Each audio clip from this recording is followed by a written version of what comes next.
The Ballistic Shield is one of those items that a lot of people write off immediately. And I get why. If you use it in the wrong situations, it can feel pointless. But that is not the full picture, because in the right matchup and with the right setup, the Ballistic Shield can still do something very few other items can. So the real question is not whether it looks good on paper, it is whether the Ballistic Shield is actually worth using.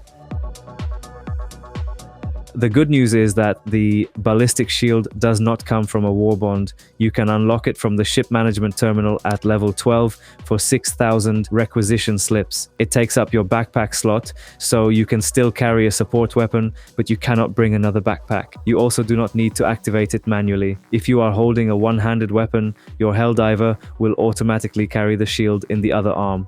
By default, the shield is held to the side, not directly in front of you. To properly cover your front, you need to aim with a one-handed weapon. This way, your head will be also covered. With two-handed weapons, that does not happen. The shield just stays on your back. It has medium armor and 600 health, and it also blocks melee attacks. But it is not invincible. It can be destroyed, and once that happens, you have to wait for the cooldown and call down another one.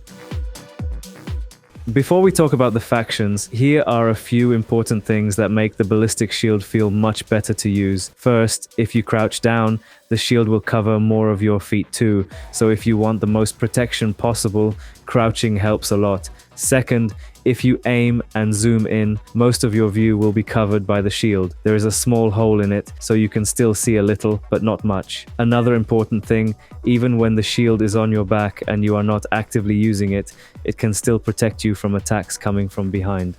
Also, the shield can still be destroyed while it is on the ground, so if you are calling down multiple pieces of equipment, be careful not to let it get damaged or destroyed before you pick it up. You can also check the shield's health on the bottom left of the screen.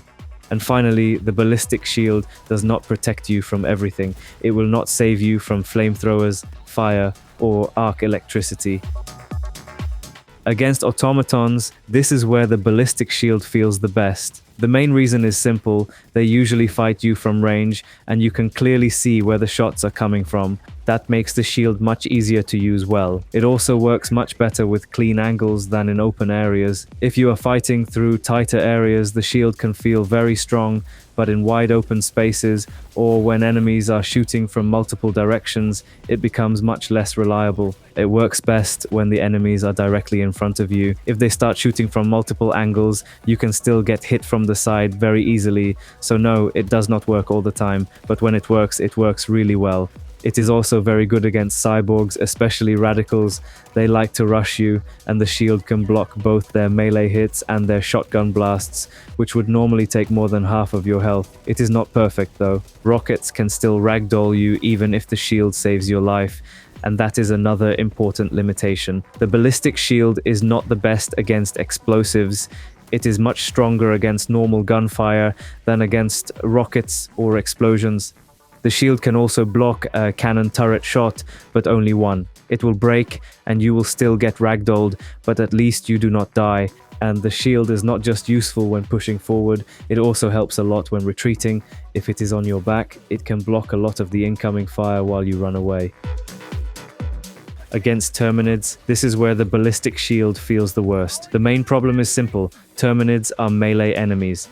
Yes, the shield can block melee hits, but bugs usually swarm you from multiple directions, and the usual answer against them is to kill them before they ever get close. And even when an enemy is in front of you, the shield can still feel inconsistent. If the attack angle is a bit different, or the swing comes in slightly off-center, you can still get hit. It also blocks things like Bile Titan or Spewer Spit in a pretty unreliable way. The same is true for some bigger hits.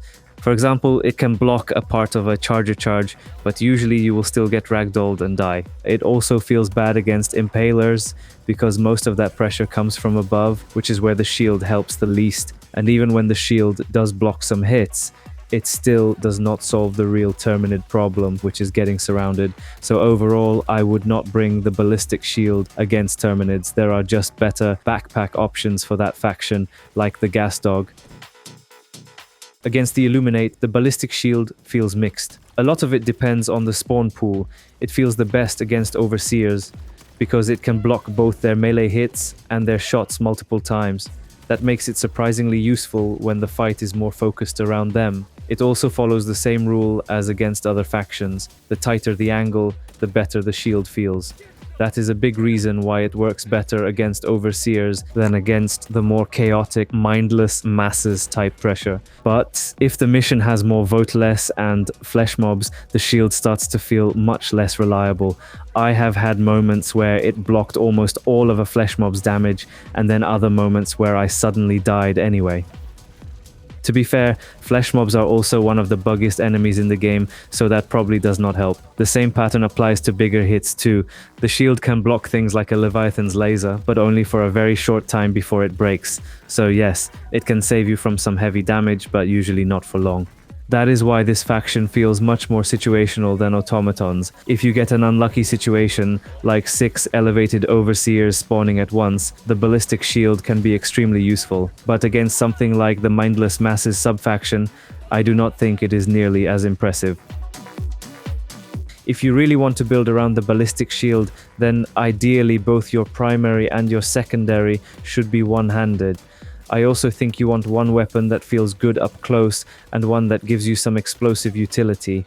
Good examples would be something like the crossbow and the talon, or the new Stroker SMG with the grenade pistol. The warrant can also be a good secondary because the auto-aim helps a lot while you are playing around the shield. Against Terminids, you could even run a melee secondary, but at that point it feels more like a fun build than a really reliable one.